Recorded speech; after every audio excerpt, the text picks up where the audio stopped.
Wa asyhadu anna Muhammadan abduhu wa rasuluh. Allahumma salli ala Muhammad wa ala ali Muhammad.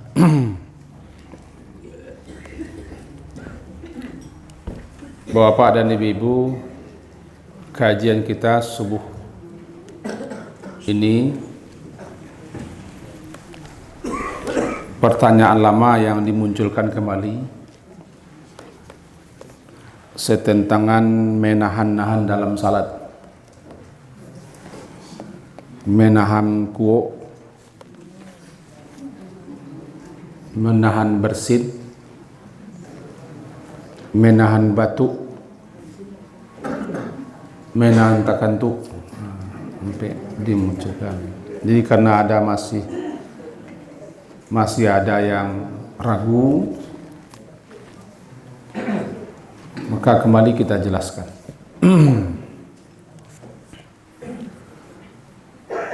Ada beberapa keringanan-keringanan dan kelapangan-kelapangan dalam melaksanakan ibadah, terutama hal-hal yang kita tidak ada kemampuan, tidak ada kuasa dan kesanggupan untuk melakukan sesuatu. Di situ ada keringanan. Istilahnya idza daqa syai' ittasa'a. Apabila sempit sesuatu itu, di situ lapangnya. Jadi mas sempit, di situ lapang. Kalau bahasa kitanya tagangnya menjelo-jelo, kanduanya badan tiang dan tiang. Ini ndak tagang taruh istilah dulu situ nanti kendurnya. Apalagi Allah yang maha kasih, maha sayang, maha lembut, yang mengetahui keadaan hamba-hambanya. Dalam ibadah terkenal dengan istilah takhfif, rukhsah, keringanan-keringanan, kemudahan-kemudahan dalam melaksanakan ibadah.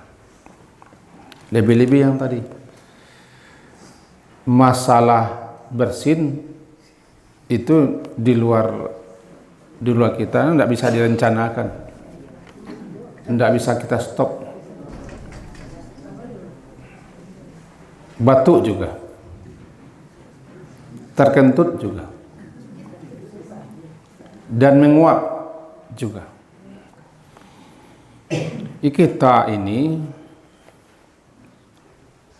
betapapun kuat dan kuasanya kita, kadang-kadang kita juga tidak kuasa menahan sesuatu yang ada di diri kita. Itulah kelemahan kita. Sekuat-kuat orang, dia tidak bisa menahan menguap at-tata'ub. Nah, kita dudukkan satu-satu. Yang pertama, menguap at-tata'ub. Disebutkan dalam hadis, at-tata'ub minasyaitan. Menguap itu datangnya daripada syaitan. Syaitan berusaha terus dengan berbagai macam daya dan upaya mengganggu, merintangi, membuyarkan konsentrasi, memalingkan ingatan orang-orang yang dalam melaksanakan ibadah.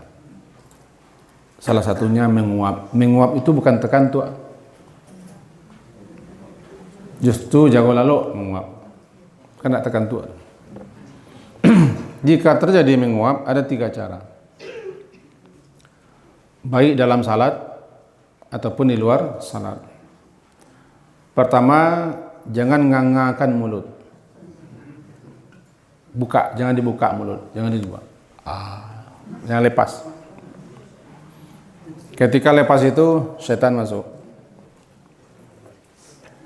Karena setan masuk ke rongga-rongga, ke liang-liang, ke lubang-lubang yang ada di badan kita. Maka tidak boleh kita membuka mulut lebar-lebar.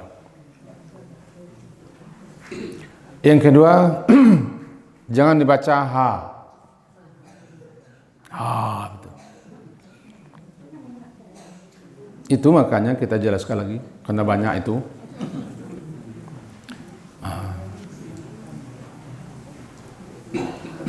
Yang ketiga, tidak ada bacaan resmi. Bacaan menguap tidak ada, apalagi sedang menguap, tidak ada bacaannya. Cuman yang kita dapati daripada orang tua-tua kita dahulu membaca auzubillah. Menurut ulama-ulama tidak ada bacaan resminya. Barangkali karena beliau-beliau itu memahami menguap itu datang daripada setan, maka selesai menguap lalu dibaca auzubillah. Kalau itu terjadi dalam salat, maka tindakan pertama kita lah mengatupkan mulut sejadi-jadinya. Pertemukan dua bibir. Tidak mampu juga menggeletek, menggigil, boleh dengan tangan. Bukan begini, Pak. Itu terbuka juga namanya. Tapi dengan tangan.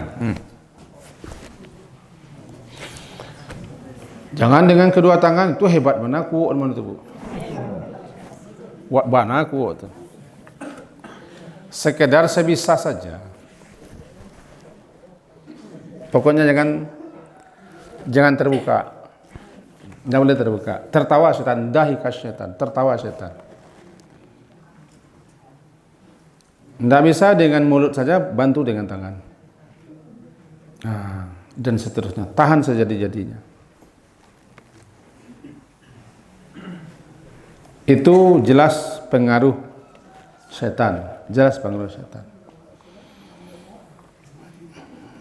Tadi tidak ada mengok-ngok tiba salat. Begini. Kan begini. Idza nudiya lis-shalah, ketika salat itu dikumandangkan, azan itu dikumandangkan, ada bara setan. Setan itu lari lintang pungkang. Idza nudiya lis-shalah, apabila dikumandangkan panggilan untuk salat yaitu azan, ada baras syaitan, setan itu lari. Walahu duratun, sampai dia terkentut-kentut larinya. Hatta la yasma'an ta'zin, sampai hingga dia tidak mendengar lagi suara azan itu. Kalau di Madinah dia lari sampai ke Rauha namanya. Rauha itu satu tempat yang jauh dari Madinah, sampai 40 mil menurut setengah pendapat. Lari dia sejauh-jauh. Kenapa? Dia tidak bisa mendengarkan takbir, kalimat tauhid.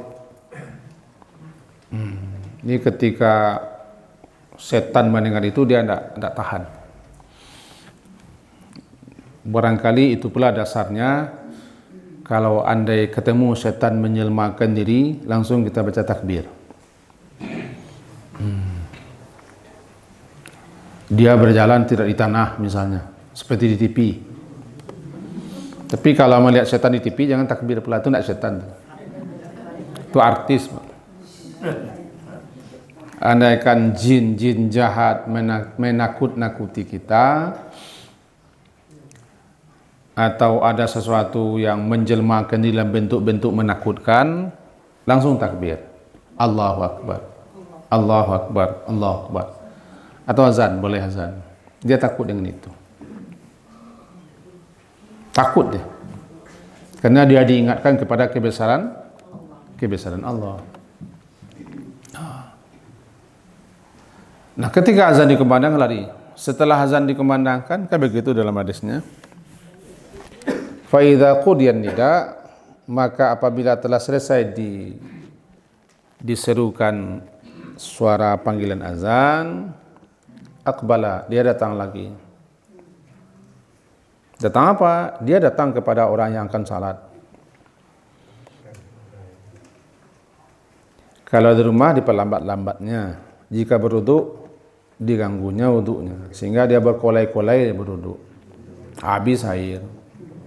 diberikannya was-was. Bahkan dalam berwudu itu sendiri ada setan spesial namanya al-walhan. Al-walhan. Nggak hafal nggak masalah. Tapi ada setan spesial al-walhan, mengganggu orang yang sedang berwudu. Sehingga orang was-was, bimbang dan diulang-ulangnya habis air. Waktu habis. Kadang-kadang berlebihan dalam membasuh anggota wudu. Raso ndak kabrasia, raso alun cukup le habis air. Berhasil si setan al-walhan. Kalau dalam salat spesial namanya khanzab atau khinzab. Khanzab, kha nun zai ba, khanzab atau khinzab. Itu spesialis mengganggu orang dalam salat. Namanya, bentuknya saya tidak tahu bentuknya. Tidak tahu saya bentuknya. Susah juga saya mengenalkan dirinya kepada kita semua di sini. Yang jelas itu setan-setan. Nah, ketika ikamat thuiba, idza thuiba lis-shalah, adbara, apabila nanti dikumandangkan ikamat untuk salat, dia kembali lari. Karena ikamat itu kan pengulangan azan. Ya kan? Kalimat ikamah itu pengulangan azan. Dia lari lagi. Lari sejauh-jauhnya, terbirit-birit. Lalu hatta idza qudiyat taswib, apabila telah selesai itu ikamah itu, dia datang lagi. Ini dia.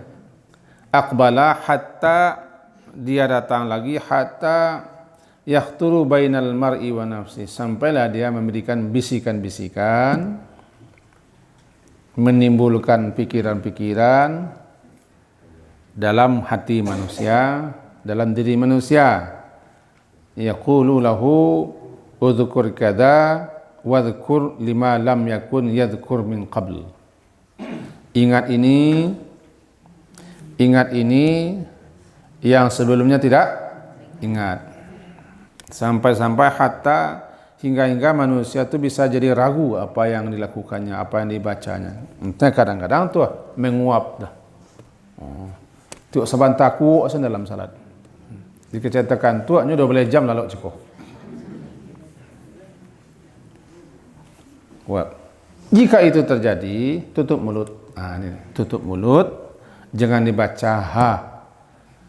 Boleh bergerak, boleh. Itulah bergerak salah satu yang dibolehkan. Bergerak, hal-hal yang dibolehkan salah satunya bergerak untuk menutup mulut dalam salat. Saya bilang tadi jangan dengan ini. Itu anak kecil, tutup. Pici aja boleh, Bu. Berarti jangan terbuka. Kan terganggu salat kami, iyalah, kan diganggu setan. Jika kita salat berjamaah, imam membaca. Ya, kita tetap berusaha menutupnya sambil konsentrasi mendengarkan bacaan imam kalau bisa. Kalau kita salat sendirian, jangan membaca. Sebab tidak ada orang baca sambil menguap. Sambil kuuk kan ada orang baca, Bu? Tidak ada. Selesaikan, ada yang baca Al-Fatihah, tidak usah, Bu. Selesai baru baca. Dan menguap sesuatu yang di luar kuasa kita untuk mencegahnya, menghalanginya. Itu adalah gangguan syaitan. Bolehkah kita baca auzubillah dalam salat? Boleh. Menghilangkan gangguan syaitan. Itu yang pertama, menguap. Yang kedua, bersin.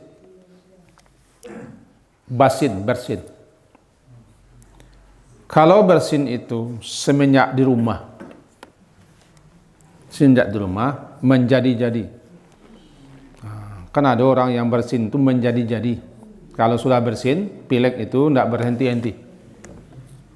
Dinasihatkan kepada orang itu jangan datang ke masjid. Karena bisa menggaduh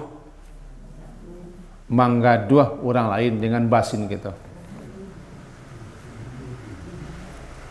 Saya rumah kan, basin terganggu orang. Tapi kalau basinnya bisa dikendalikan, tidak seperti itu, datang ke masjid. Jangan pula itu jadi alasan. Tidak ke surau batu basin. Memang panganan tidak ke surau juga. Dalam salat bersin. Bersin dalam salat. Bolehkah kita membuka mulut? Juga tidak boleh. Juga tidak boleh ke arah kiblat. Itu kiblat kita. Ke kanan tidak boleh, ke kiri boleh, tapi terganggu orang. Maka akhirnya tutup juga mulut. Boleh diambil sarbeta. Tahu sarbeta?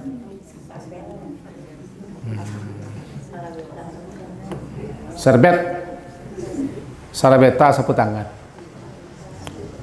Sapu tangan berwarna merah jambu.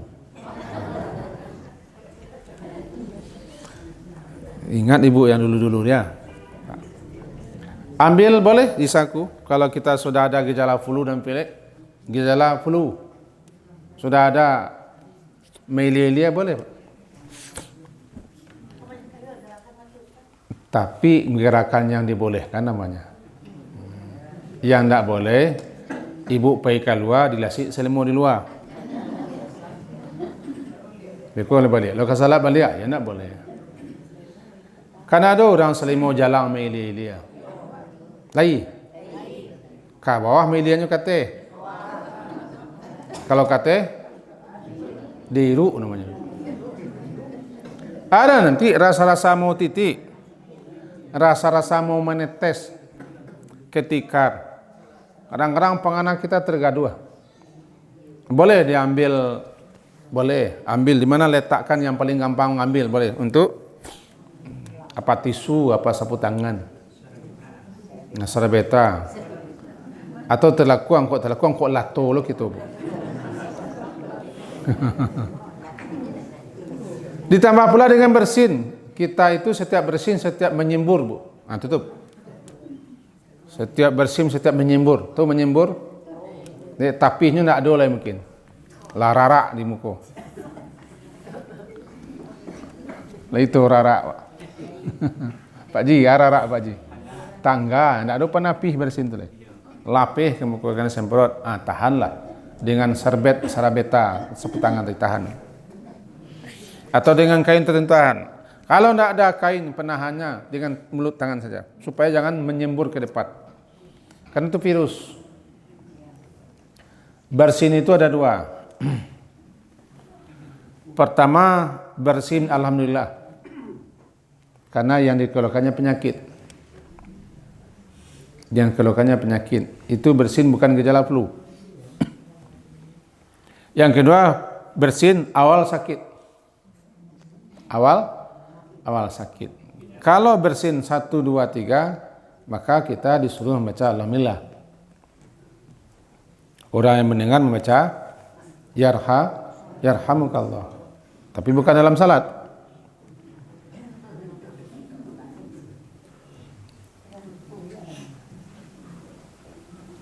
Dalam salat jangan bersaut-sautan. Dulu pernah terjadi zaman sahabat ketika itu. Sehingga ditegur oleh Rasulullah SAW. Nanti ini persoalan lain nanti. Itu bersin. Tutup mulut. Kemudian kalau dia menyembur, hati-hati ke depan. Nah, bagaimana kalau bersin itu di atas bersin, di bawah bersin pula? Nah, ini lagi ini, Pak.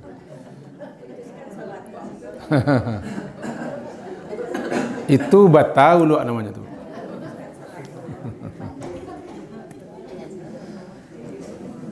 Ada kawan saya, Bu. Sebenarnya kata kantui. Tapi supaya menghilangkan bunyi kantui ko acica basin cicak kuhan. Itu lincia namanya, ciluan, cadia. Kalau kita bersin, ada orang-orang tertentu tidak tahan, lapeh lo di bawah. Itu putuskan salat.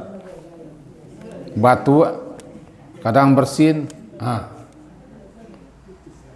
di atas menyimbur, di bawah lepas, batal. Tapi kalau tidak masalah, hanya bersin saja terus salat, tutup mulut. Boleh kita membawa sapu tangan semenjak semula untuk melap salimo yang jalang, yang melilih ke bawah. Boleh, tidak masalah. Bergerak, ya boleh bergerak. Kalau tidak bergerak, baru apuih bu. Apuih bu. Tapi jangan jom ikut. Kok malu luak doang. Nah, boleh. Yang penting itu, tidak masalah. Lata namanya itu, lato. Itu kalau bersin dalam salat. Jadi dibolehkan bergerak, menahan, menutup mulut dan mengambil kain untuk menyapu air ingus yang meleleh keluar itu. Meleleh keluar. Itu dua. Kita ringkas singkat saja ibu ya. Pak, ringkas singkat saja dua. Yang ketiga batu. Batu ko adonan batu mamper namanya Pak. Batu kanyu namanya. Kau di luar Minang tak ada, di Minang sana ada batu kanyu aku. Ya modal batu ada banyak namanya nyentuh. Badannya danyu batu. Cuma amper. Batali-tali. Ini kami namanya batu kanyu. Kau hanya ciri khas di Minang, di Sumatera Barat batu kanyu. Sebab di Jawa tidak ada Pak. Tidak ada batu kanyu Pak. Ada batu kanyu. Kalau itu sudah sakit 2-3 sekian hari semenjak di rumah, jangan ke masjid, mengganggu konsentrasi orang yang sedang membaca, apalagi salat jamaah. Semenjak awal kadang-kadang sampai berhenti sebentar, ulang lagi, berhenti sebentar, nanti orang kesal. Itu namanya uzur. Orang itu ma'dzur, diberi alasan untuk tidak ke masjid. Batu atau batu itu menjadi-jadi, tidak henti-henti. Di batu kanyu aku biasanya orang mesok daun nipah, mesok daun nanau. Kini tidak ada daun nanau. Marokok daun nanau. Batu itu batali-tali itu biasanya. Dan seterusnya. Datang ke masjid, jangan datang. Kalau itu batu seperti itu bisa mengganggu, mengkuruk lo tiura menangan waktu. Tapi kalau batu biasa, tidak batu bertali-tali, tidak terus menerus, hanyalah batu yang bisa 1, 2 atau 3 bisa dikendalikan, silakan. Kalau dikhawatirkan nanti melompat isinya keluar, tutup. Boleh juga tutup. Kan sesuatu di luar apa? Di luar kemampuan kita. Karena kadang-kadang yang baisi. Sebaiknya Pak, Ibu, kalau orang batu aku jangan dicemei. Sebab kita ke betul lah. Rasaki samui balan tuangnya macamnya. Janganlah cemei begitu. Satu saat kita akan mengalami itu. Kan ada batu yang berdahak. Nah, kadang-kadang itu dalam salat bagaimana meludahkannya. Nah, timbul pertanyaan, bolehkah kita meludahkannya? Batu berdahak itu ke sapu tangan boleh. Andaikan masjid kita ini lantainya lantai tanah di padang pasir, boleh kita meludahkannya ke arah kiri, ke bawah telapak kaki kiri, tutup lagi. Andaikan ini lantainya lantai tanah pasir model zaman dulu, dilarang ke kiblat, dilarang ke kanan, tapi ke kiri boleh. Batukan ke situ, luahkan situ ke bawah kaki kiri, lalu tutup, dibolehkan. Jangan di sini, nanti saya dipugah oleh pengurus bu. Jangan di sini, nggak boleh. Jika di lapangan atau masjidnya masjid ala masjid Nabi dulu, siswa yang tak ada pakai tikar, langsung ke tanah. dibolehkan. Tapi kalau enggak, sapu tangan saja. Nah, dan dahak itu bukan najis. Dahak bukan najis. Salimu bukan najis. Ayaki bukan najis. Ayaki kok ketika tidur meleleh. Bisanya ada bapak yang tertidur sejenak, keluar ayaki situ. Ano ya. Saya bukan menyindir, tapi contoh saja, tertidur kita di tonggak, tertidur selayang, keluar, bukan najis. Jadi yang keluar di mulut itu bukan najis, bukan. Dahak, air liur, ingus atau ayaki bukan najis, tidak najis. Itu makanya boleh kita ambil sapu tangan, batuk ke situ boleh. Jangan cemeh, Bu. Kadang-kadang apa yang kita cemehkan itu terjadi pada awak. Terjadi pada awak. Kadang-kadang lebih parah lah terjadi. Itu namanya batuk. Menahan batuk boleh, kalau bisa tahanlah. Tapi kalau enggak, boleh saja batuk. Cuma kalau batuk itu terus-menerus, putuskan salat kita, salat sendirian. Kenapa putuskan? Mengganggu orang. Dah, Bu? Oh, lulai. Menahan kantuk, lulai, Bu. Ini kok batuk. Batuk, akhirnya sama tuh. Batuk, kantuk, sama. Nah, ini batuk. 3 ya, menguap, bersin, mengantuk, batuk, menahan kantuk.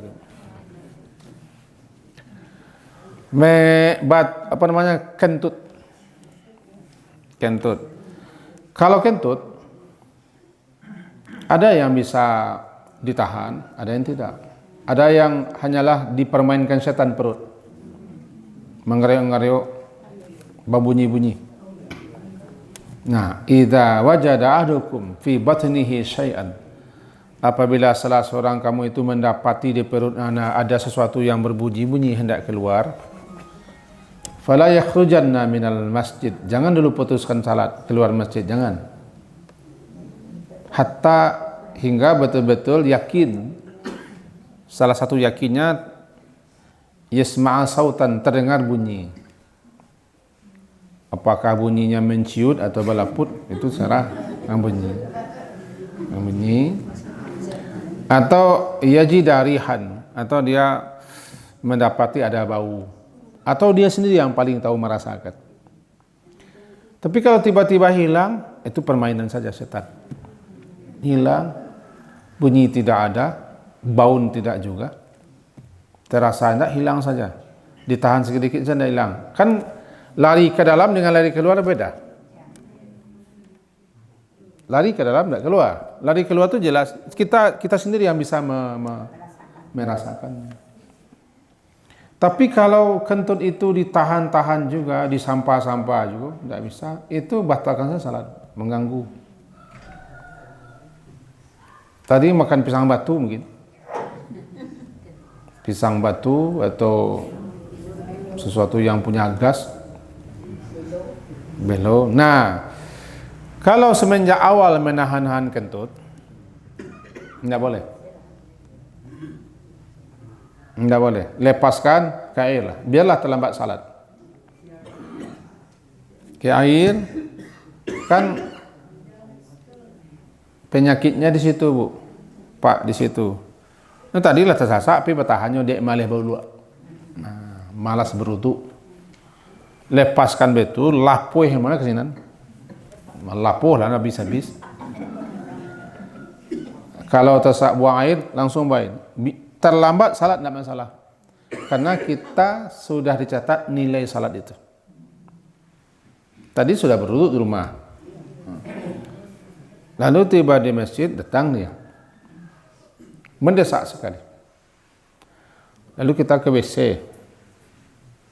WC sampai nanti sudah 1 rakaat orang, pahalanya sempurna. Kenapa? Niatnya memang untuk salat ke masjid, untuk mengikuti takbiratul ihram. Bahkan sudah ada niat di masjid saja nanti salat sunat fajar. Kalau di rumah tidak telaki, ya kan? Fajar tidak telaki itu sama tidak tekaja. Amun tu.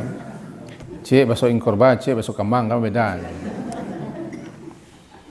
Nah, taki Pono tiba di situ masak. Lalu ke WC. Sunat fajar nak telaki, salat subuh dapat separuh nilai tamam. Sempurna. Kenapa sempurna? Bukan kita yang bikin rencana. Nah, kita dapat nilai sempurna. Cuma pelaksananya tidak sempurna. Kalau ingin juga salat sunat fajar nanti. Lalu salat subuh. Atau orang sudah salat subuh, kita dapat 1 rakaat. Kita ingin salat sunat fajar, tapi karena uzur seperti itu, nanti boleh salat sunat fajar ketika matahari sudah terbit. Ketika matahari sudah terbit, kita tadi tidak telaki salat sunat fajar karena membongkar habis, buka mesin ke bawah. Biasanya sudah bongkar habis itu lapang-lapangnya awak. Tidak sempat salat sunat fajar. Jangankan salat sunat fajar, salat subuh pun telat. Nah, boleh nanti setelah matahari terbit qada salat sunat fajar 2. Atau setelah salat subuh boleh, tapi nanti bisa lo menimbulkan tanya-tanya orang. Sudahlah bu, sudah. Tak ada orang salat subuh tu salat lo. Orang ko bertanya indak so indaknya langsung ponis. Untuk menghindari itu di rumah saja salatnya. Boleh sudah salat subuh, tapi yang terbaik sudah matahari terbitlah. Pengerti karena uzur. Uzur. Jadi kalau menahan itu semenjak tadi tidak boleh. Tapi tiba-tiba saja ada mau mendesak, kita tahan, rasanya bisa menahan, tahan. Apalagi sudah hampir dekat garis finish. Dipencong kuas ketik, sampai ketik. Kalau masalah bisa, tidak masalah. Tidak masalah kalau bisa. Tapi terangnya menciui, batal salah. Kalau semenjak awal makruh. Semenjak sebelum salat tidak boleh. La salata, tidak ada salat lain. Tidak sah salat sebab semenjak awal kita sudah peringatkan. Ini 4 menahan yang kembali dipertanyakan, dulu pernah kita sampaikan. Menahan bersin, menguap, menahan batu, menahan kentut. Kentut. Semoga ada faedahnya mengulang lagi itu, karena barangkali ada yang masih belum paham untuk kita bersama. Sudah datang loh bu, alhamdulillah datang rezeki pagi. Diakhiri dengan subhanakallahumma wa bihamdika.